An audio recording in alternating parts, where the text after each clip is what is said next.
some mini meatloaves with some honey cornbread muffins, fried potato, and cabbage. So let's start out by making the panade for our meatloaf. Now I find that the panade makes it the most like delicious is because it instead of breadcrumbs it's nice and soft. But I realized I forgot my slices of bread, so I'm going to grab my bread real quick. And there we go. And you just need 2 slices of a soft bread. You don't want to have like one with a really tough crust on it, or that won't really dissolve into your like your panade very well. So I've got 2 slices of, again, a soft bread, and we're going to cover them with enough cream to make them soggy. And so this is the same base that we use when I make my meatballs or meatloaf, because it just gives the most tender and moist base to it. So just enough cream to make them soggy so that they'll break apart, but you don't want them dripping. There we go. So I'm going to soak it all up. And since I'm using 2 pounds of meat, I'm going to use 2 slices of bread and 2 eggs.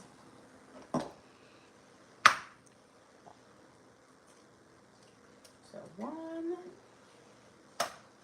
and 2.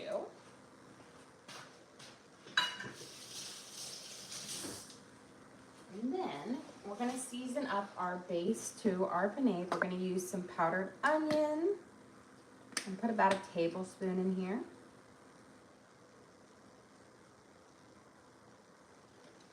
We're going to use a little bit of ground mustard, about, I want to say, ½ a teaspoon. Now we are going to be using some in our sauce that goes on top as well, but a little bit to go in here. We're going to do about ½ a teaspoon of ground black pepper. You have a question? What is a panade? It is a paste that you make from bread, cream, and eggs, and you use that in place of like breadcrumbs and eggs in a like meatloaf or or meatball thing. So it just makes them more tender and less dry and spongy. Okay, we're gonna put in about 2 teaspoons of garlic salt,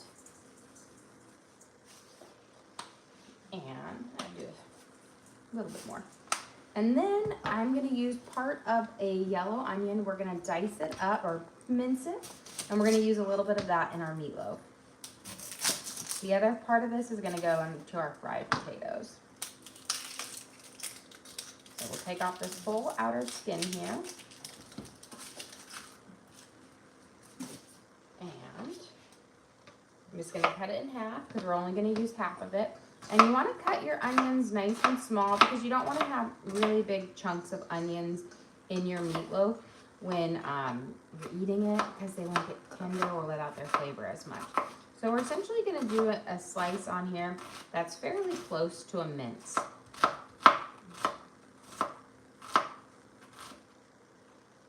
And now I'm going to just go back over a couple of times with my knife.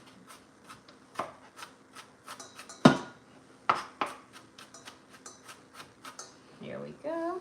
And then we're going to toss this into our base for our panade. That way we can mix it around, and then when we incorporate it into our meats, it will be nice and flavorful. Okay, let me get my scissors out so that we're ready to cut it open.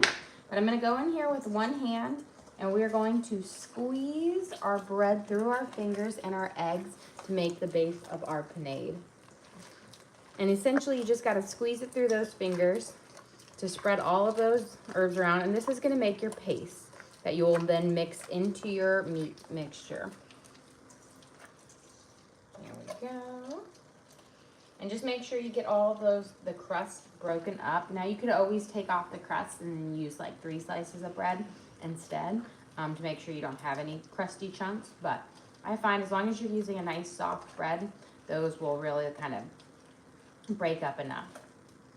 Okay, we've got the base of our panade here, and now we're going to add in our meat. So I've got 2 pounds of butcher blend, which is just a variety of cuts of beef that have been ground up. We're going to dump these in here, and then we'll mix them in.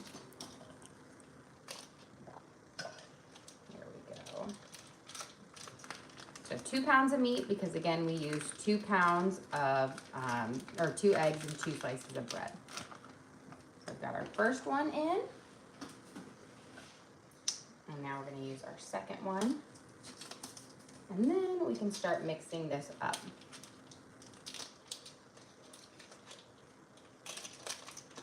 There we go. Now you can also use just straight up regular ground beef or ground chuck or a mixture of ground beef and ground pork. Those are all kind of lovely. Okay, we're not gonna go right in here with our mixture and kind of incorporate it up. And then what we'll do is we're gonna shape these, we'll press them into our mini loaf pan and we'll bake them up. And I like to do them in the mini loaf pan because I find that your meat loaf doesn't dry out quite as much and it just cooks up a lot faster. A full loaf, when you do it in a full, takes like 45 minutes to an hour. While with this, it takes like 25 minutes to cook up. You have a question. What's in the butcher blend?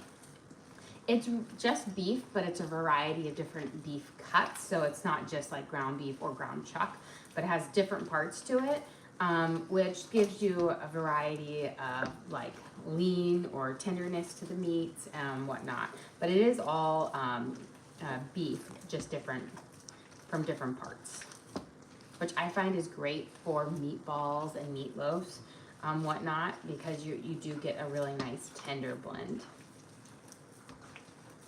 There we go. And we're gonna just squeeze this through until we have all of that base mixed in. And this is really important to make sure it mixes up because these are our spices. This is what seasons are made today. We are gonna put a lovely glaze on top as well as some bacon, but most of this flavor is coming in through our seasoned penne. And can you go over the season? Yes, so we started off with our 2 slices of bread, 2 eggs, enough cream to make the bread soggy.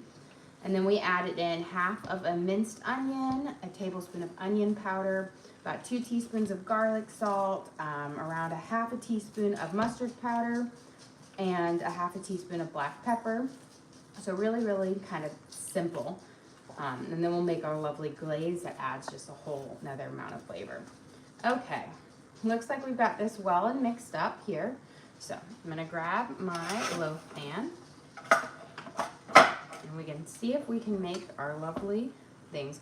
And just start with a little bit and then kind of divide it between each one, and then I'll kind of push them down in there once I've got them all kind of divided so that they're all around the same size so they cook up evenly.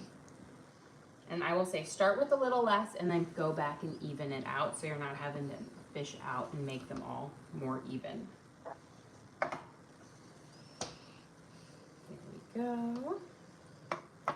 And now I'm going to go back through with my little bits and then we'll even these out and then we'll press them down into our mini loaf shape.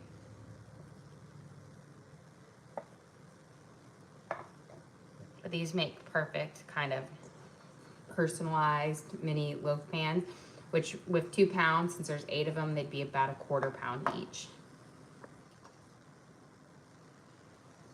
Okay. Now we're gonna just press them in so they have that nice shape. And then what we'll do is we're gonna we'll put a little glaze on them and then our strips of bacon over the top, and then we will also brush it with a little bit more glaze. Put a little bit over here. And just make sure you kind of push it down in there so there's no voids in it. And if you have some that are a little bit less, just try to even them out again so they cook up so none get overcooked or undercooked. Okay. These are just about evened up. So I'm gonna go wash my hands. And then we can get on with the bacon and the glaze.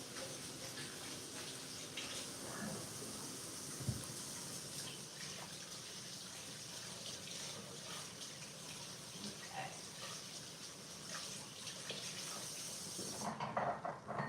So I do have my oven preheated to 350, so we'll be cooking this off at a nice kind of 350, kind of a nice, good medium temperature. Okay, let's make our glaze. We're gonna start with about a, I wanna say like a half a cup of ketchup. I'm eyeballing it here.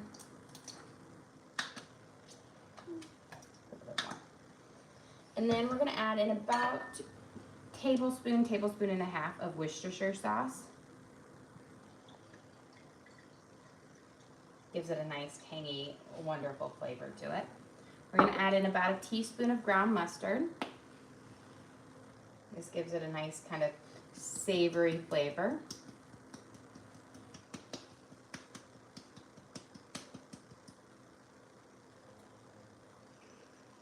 Make sure. There we go. We're gonna add in some onion powder. We're gonna add in about a teaspoon and a half of onion powder. And then we're gonna add in about a 1/4 cup of brown sugar. So this is almost gonna have a nice like homemade barbecue taste to it. And I'm gonna get a spoon here, we'll mix it up and then we'll put this over it and then we will add some bacon over the top of it as well. And then we'll pop these in the oven. There we go. And we're gonna put this right over, we're gonna spoon this over the top of our mini meatloaves. And then I'll spread it out in just a second, but I like to make sure I got a good dollop on each one.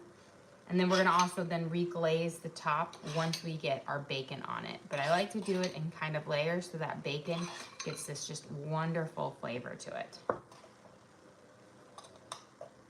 There we go. And it's just going to be lovely. It adds a little bit of sweetness, that barbecue flavor to it. Okay, now let me grab out my bacon here. We'll just do a little slide up here. And I'm gonna cut my bacon strips so that they fit on, like rest on top of the meatloaves here. And we're also gonna use bacon in a couple of other things today, which will make it extra delicious. There we go. And I'm gonna just say, we'll cut them kind of into fourths. So each strip of bacon, cut it into 4 kind of equal sized pieces. And that way we can just take this bacon and kind of lay it over each piece of meat. And this is gonna give it such a great flavor to the meatloaf as well as kind of a nice crispy bacon on top. I will say more like a chewy candy glazed bacon, because you have that brown sugar and the ground mustard, which even if you don't like mustard, ground mustard doesn't give you that mustard flavor that you think of like with a yellow Dijon mustard or whatnot. It's a very lovely flavor, the ground mustard. It's very different. Okay. Let's get these on. I might have to cut one more slice. You see, we've got them kind of just covering up that whole top. I think it's easier than, you could always wrap your little meatloaf in it, but I just find that that's a lot of extra work that's not necessary. There we go. We'll put this on here.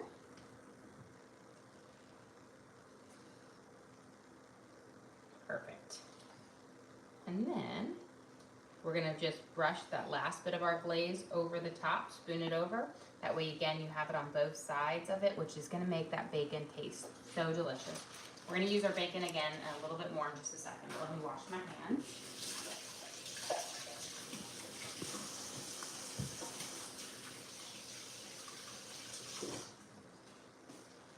Okay, and we're just gonna spoon our remaining bit of our over. Again, I'm just gonna start with a little bit so I can evenly put it over all of our little meatloaves here.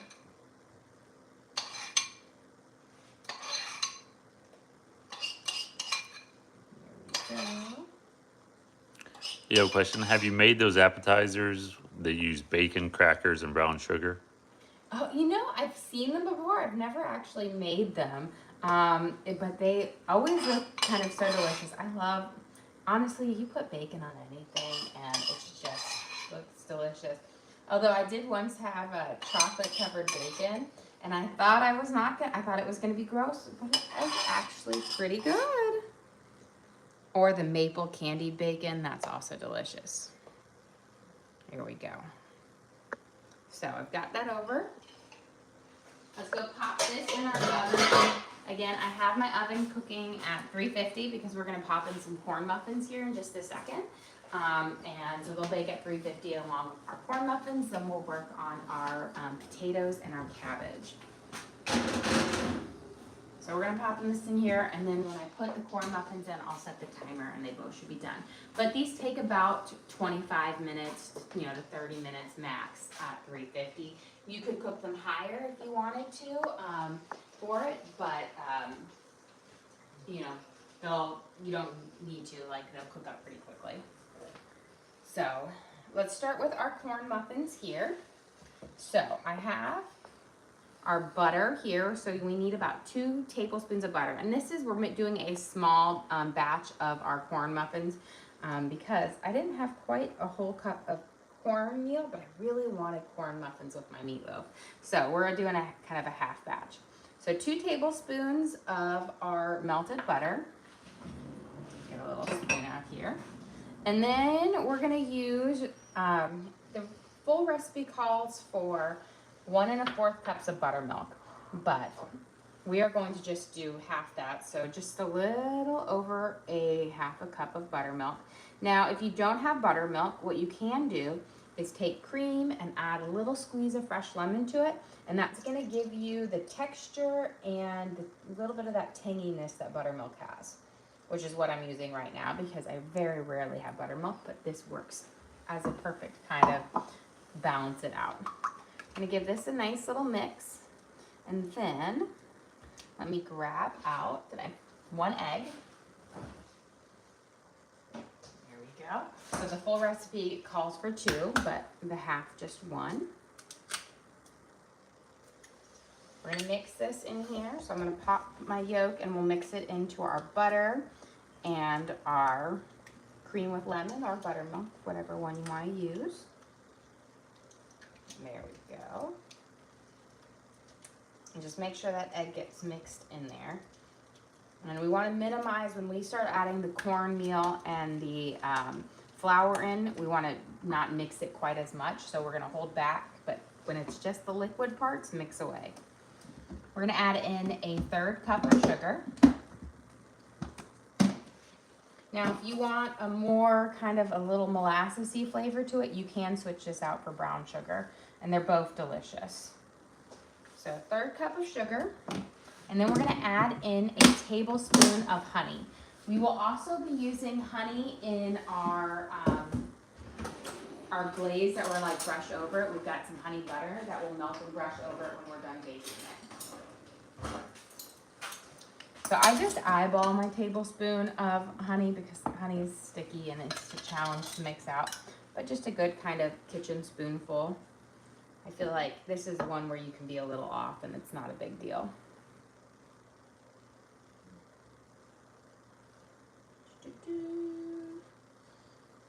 Okay, we'll save this here because we are again going to use a little bit more honey in just a second.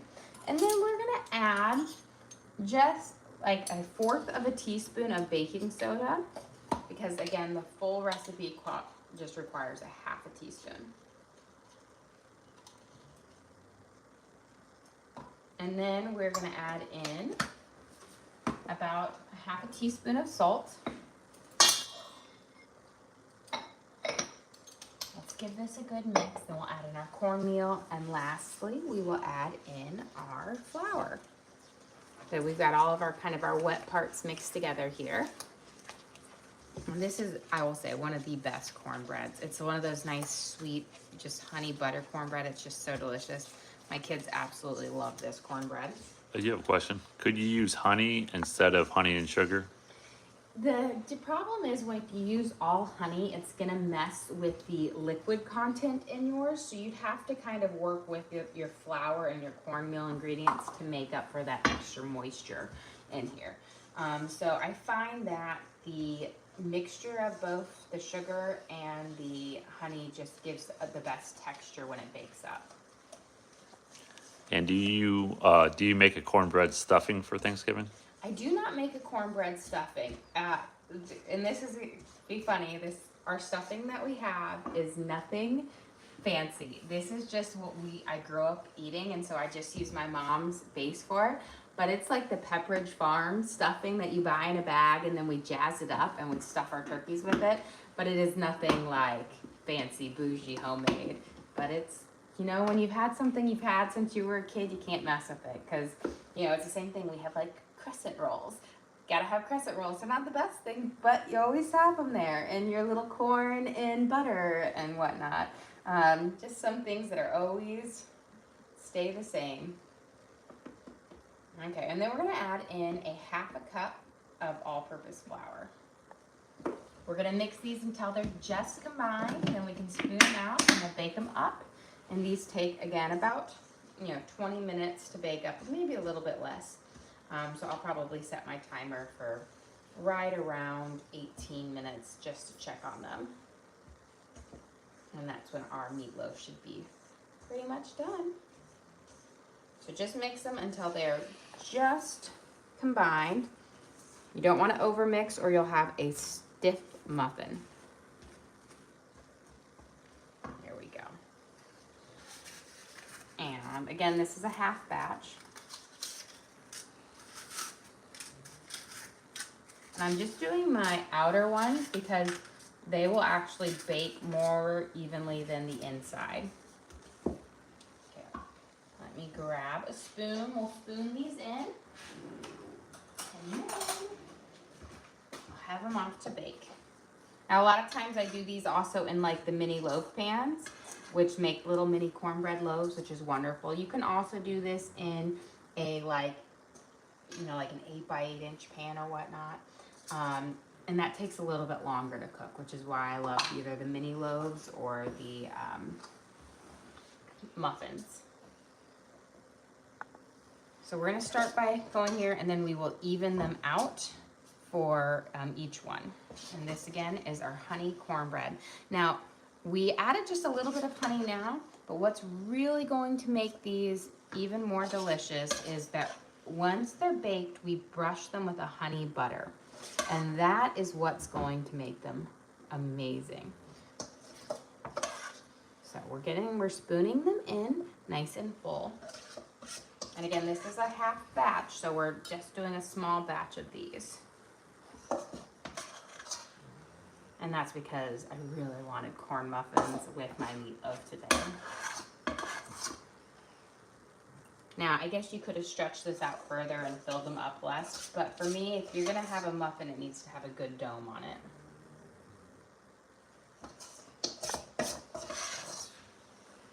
Even them all out, and then these are gonna go into the oven and bake at 350 for about, we're gonna do it for like 18, 19 minutes, and they should be pretty close to being done around then. Okay.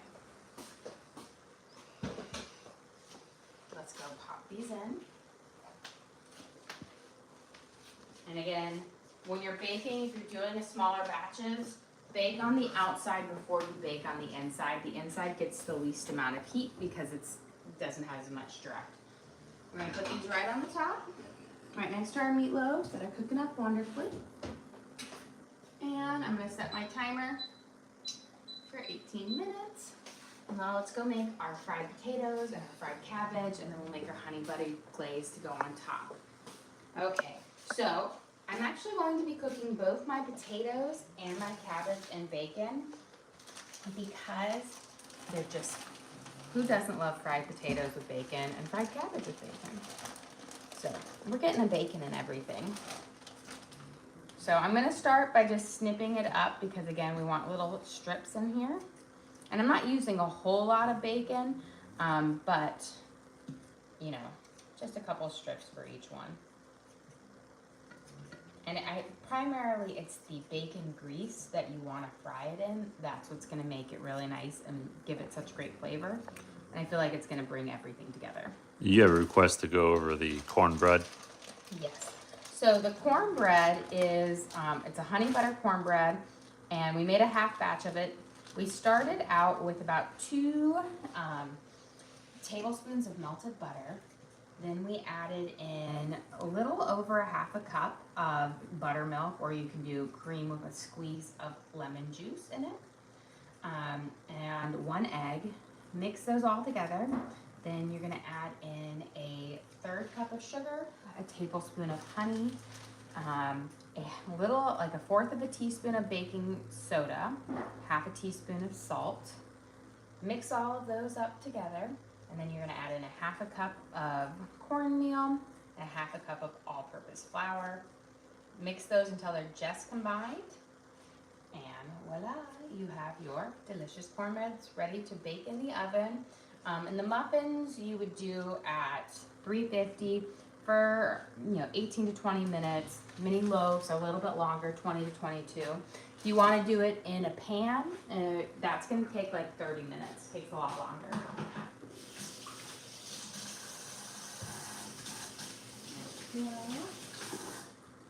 Okay, we've got our bacon in here. We're going to let these cook up on both of them. And while we're waiting for those to cook up, I'm going to prep my potatoes and my onions and all that jazz, and then we'll get our cabbage going. So I'm just going to do a small dice on our onions. These are just going to add great flavor to our potatoes. Get that going. And then I have 4, this one's a huge, so it's like 5 Yukon potatoes. I'm going to keep the skin on the Yukon potatoes because they add just a really great, they're really tender, and you don't have to do the peeling of it. And since I want these to cook up fairly quickly, I'm going to do a small kind of dice on them, or cubing of them, so that they get tender and cook up pretty fast. Here we go. So again, almost like home style hash browns or home fries. Like when you go to a little breakfast diner, they have their little fried potatoes. That's essentially the size I'm going for. Now, get our next potato here. And we're gonna cook this in our bacon grease. I might add a little bit of butter if I need to. Okay. If you're not a big skin fan, then I would say peel up, and you could use either Yukon or you could use russets. I will say both those potatoes make really great fried potatoes. I'm doing the Yukon today because I feel like they're a bit more waxy, hold their shape a little better, and I think their flavor complements the barbecue flavors of meatloaf really well.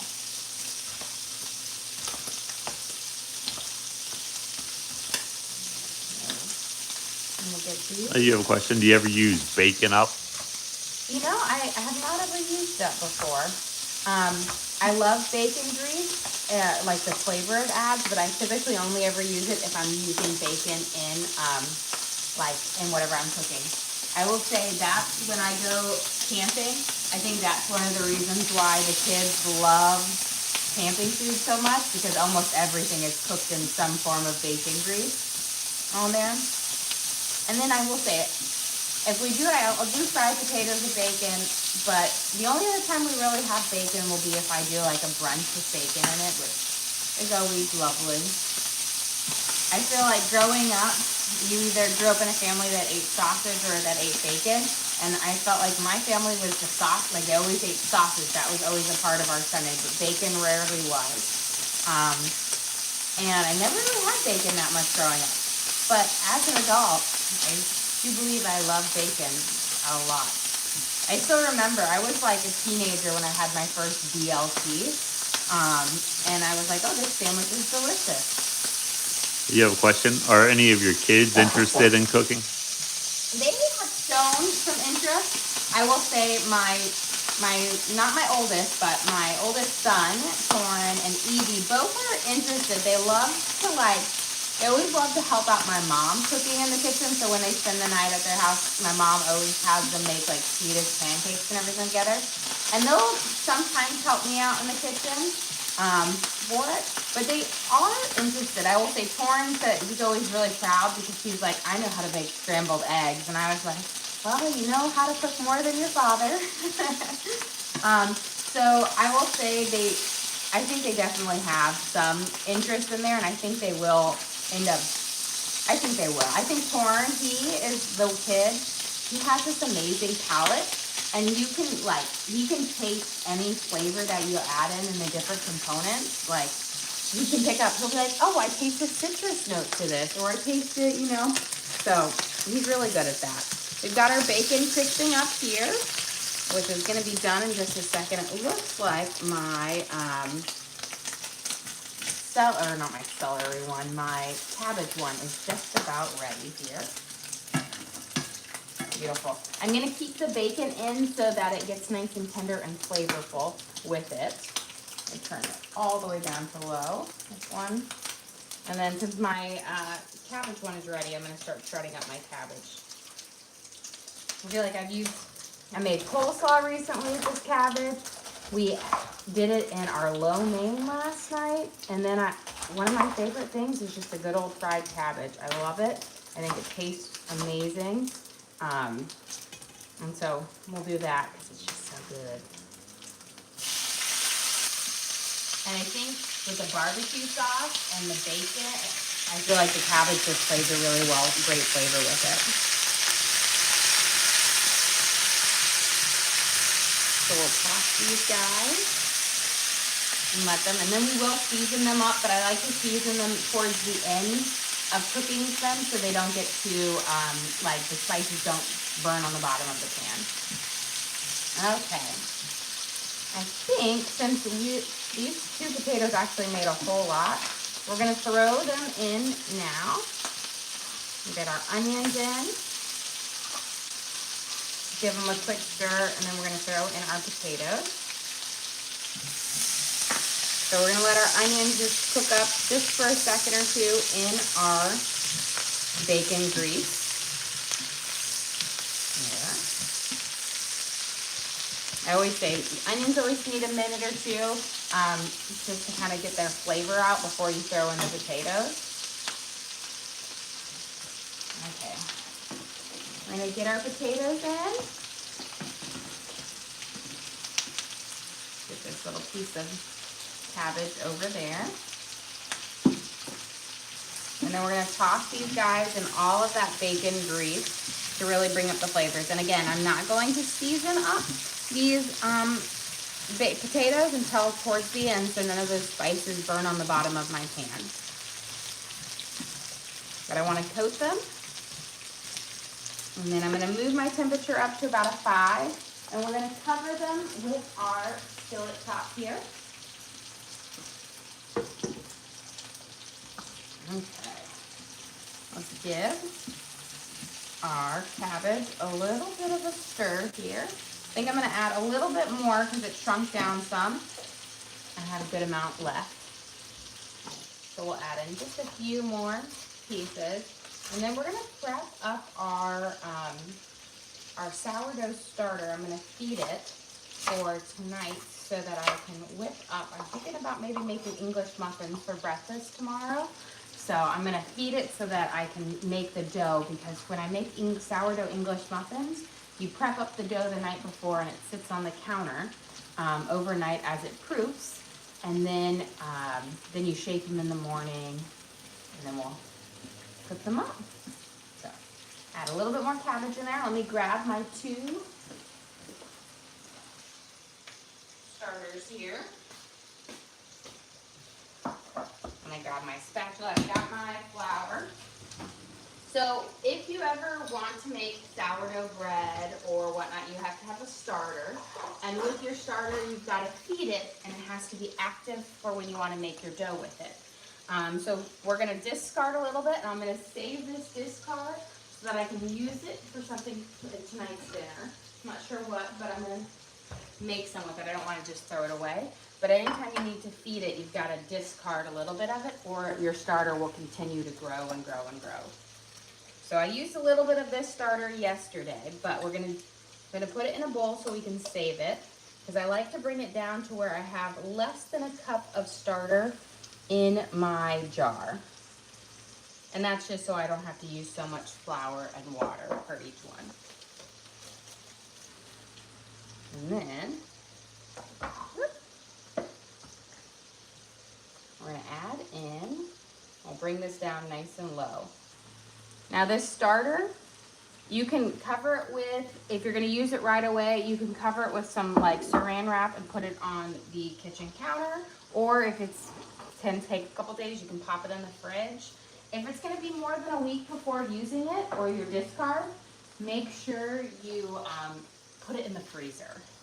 Now, discard isn't going to, you can't use discard to make bread because it has to be active, but you can always use it to make a new starter with it, or in one of our many recipes like scones and biscuits and whatnot. I'm gonna add a cup of flour to each one of my jars here. And that's why I always do it, because when I'm feeding it, I like to do the 1 to 1 to 1. So like 1 cup of discard to 1 cup of flour to 1 cup of water, although I typically shortchange the water and do a little bit less. Because I will say I always look more for the consistency of my starter versus how much. And the longer between your feedings with a sourdough starter, the more liquidy your starter gets because it eats up that flour. So if I'm waiting 3 days between a feeding, then my starter is gonna be more liquidy than if it had only been a day. Okay. Let's give our potatoes a flip. Then we're gonna add water into our starters and feed them up.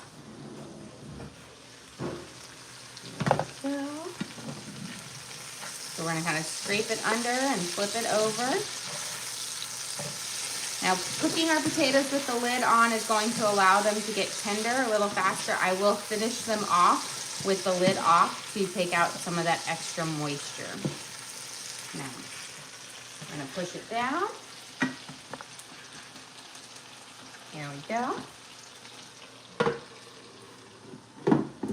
And let me grab our water.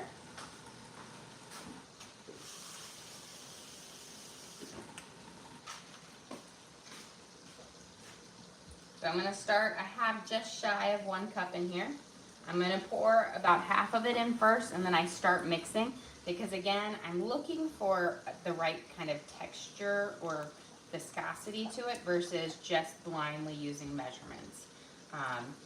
I want it to be not super liquidy that it's super runny, but I also don't want it to be so thick that it looks like sourdough bread, like dough, which is a pretty high hydration one.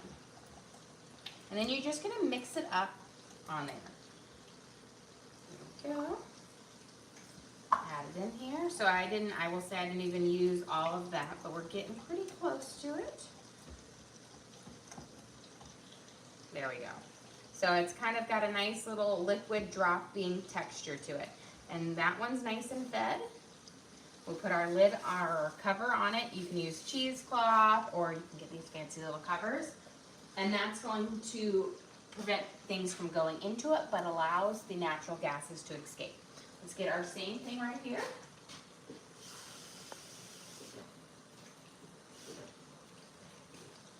I will say, if you are only interested in making like 1 to 2 loaves of sourdough a week, or just minimum 1 at a time, a small jar like this works.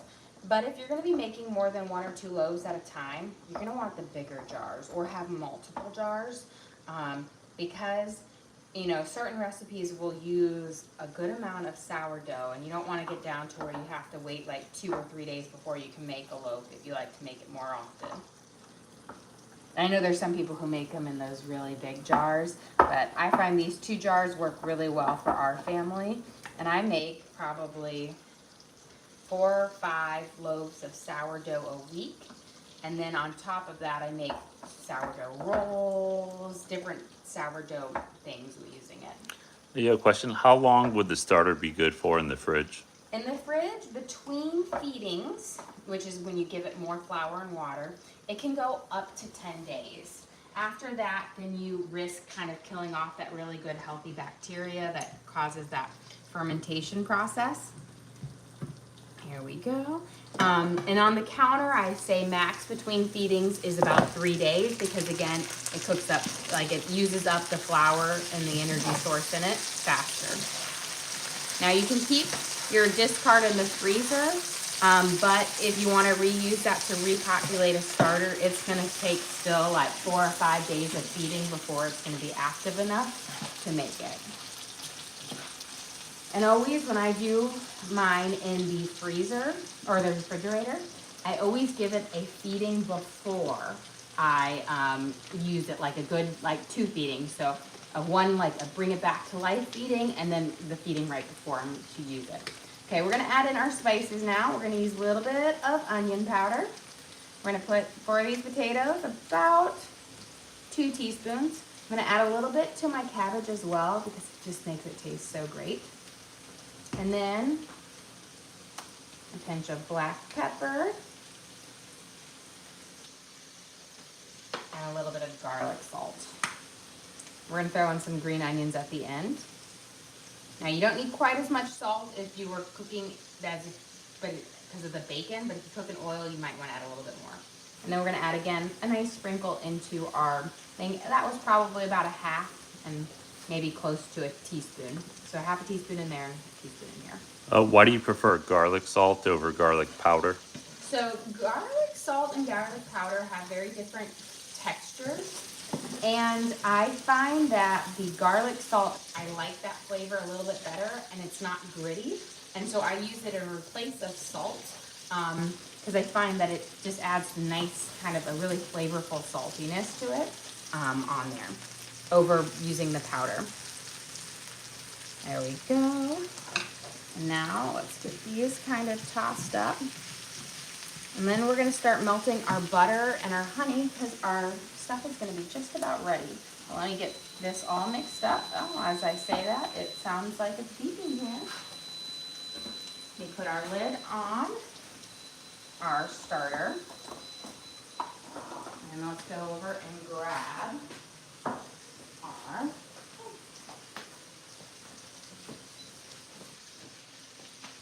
beautiful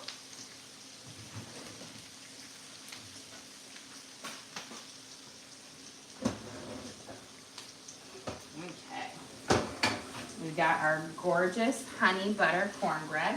I'm gonna leave our meatloaves in there, and then what I like to do, since we did this on 350, I'm going to change this to my air fryer for just a few minutes, and this is to make the bacon nice and crispy. You don't need it long, but nice and crispy.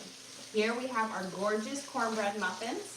They are got a nice kind of golden brown color. That is from the honey inside the muffin, which makes it, again, just this lovely, delicious kind of golden brown color to it. If you use, I used white sugar, but if you use brown sugar in it, it will be even more brown on there. But again, it has this nice golden color because of that natural sugar in there. I'm gonna start melting our butter. We need about 2 tablespoons of butter here. Let's get a little bit more in there to make it around 2 tablespoons. We're gonna melt it and we're gonna add our honey in there. You just need a tablespoon of honey, and then we're gonna brush them over our muffins. But I'm gonna let them cool off a second and I'll pop them out so that they don't stick everywhere. Okay, beautiful. Our potatoes are nice and tender, and they have, they're getting this golden, like kind of brown to it. They've all gotten to be pretty much translucent. We don't have any more super opaque ones, which means they're gonna be nice and tender yet crispy. Beautiful. Our bacon and our cabbage is looking fabulous. We're starting to get some nice kind of brown sauteing on it. Now I'm going to add in my honey here, now that I have a little bit of butter on the bottom of my pan on there. The trick is with the honey and the butter is to make sure that you don't cook it for too long, because otherwise it's going to kind of turn into a honey candy. So just about a tablespoon in there. We're gonna give this a good mix up. Let that melt up, and then we're gonna brush this over our corn muffins. And this is what's gonna really make these amazing. There we go. Perfect. I'll let that simmer there. We're down to the back thing. I'm gonna turn that off since we've got our cabbage and our bacon just about ready. And our potatoes. Beautiful. You can see we've got these nice crispy edges on there. So we're gonna add in our last bit of our green onions, and then we will be able to brush our corn muffins, and I'm gonna take my little mini meatloaves out of the oven here. So we have 2 green onions that we're just gonna snip in here. This is gonna add a really lovely fresh onion flavor to the fried potatoes, which I think is just makes them delicious. You have a question? Do you only use stainless steel pots and pans? No. So I have, well, I guess these are coated. So yes, they base are stainless steel, but these are the hex clad, so they have that coating on it. Let me turn off my honey here. But I have my all clad and my hex clad. I do what is it, Le Creuset, which is a Dutch oven, a cast iron, which is a lovely pan as well. But I don't use any copper for cooking, mainly because when I got married, I was gifted a pretty good, ooh, perfect. I got a little spillover on the bottom of my oven, but look at that nice candied caramelized bacon on here. Gorgeous. But I got gifted a nice big set of all-clad stainless steel pots and pans for my wedding gift. And so I have yet to, they've lasted me 17 years and they are wonderful. So I haven't replaced any because they've been perfect. Now, I do love the look of copper, and copper does cook well. My mom has a couple copper pots that I've used, but it's one of those things where if you don't need to replace them, I'm not going to. We're going to take out our cornbread muffins here. Beautiful. But you see the last few minutes in that oven on that air fryer gives you this candied bacon from that brown sugar in there, which is wonderful. Okay, I'm gonna brush our cornbread muffin over here. Now remember, the honey gives our cornbread muffin a more of a golden brown color to it, versus if you use just sugar in there. Here we go. It's the same thing when we do like our honey bath on our bagels, gives a nice rich color. And we're gonna brush these over, and you wanna brush them a couple of times to really let this really soak in. Beautiful.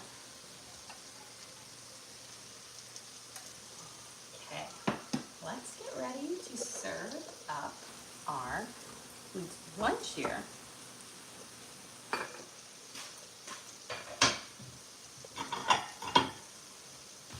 Turn off and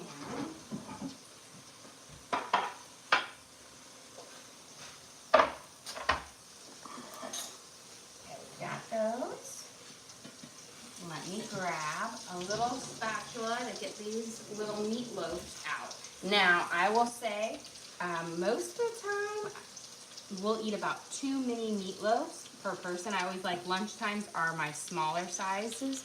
So here we've got our first mini meatloaf with our bacon and our homemade little kind of a brown sugar and sweet tangy sauce on it. We will serve these with a good helping of our bacon fried potatoes with green onions and seasoned with onion powder, garlic, salt, and a little bit of black pepper. Our bacon fried cabbage or braised cabbage, which is one of my favorites, to have. And then, of course, we have a delicious golden brown honey butter cornbread muffin, which really complements the sweet flavors in the glaze of the meatloaf. Well, guys, Thank you so much for joining us here. Don't forget to like and subscribe. I try to do live cooking shows every single day, kind of show you what we're making for our family and hopefully teach you guys something along the way.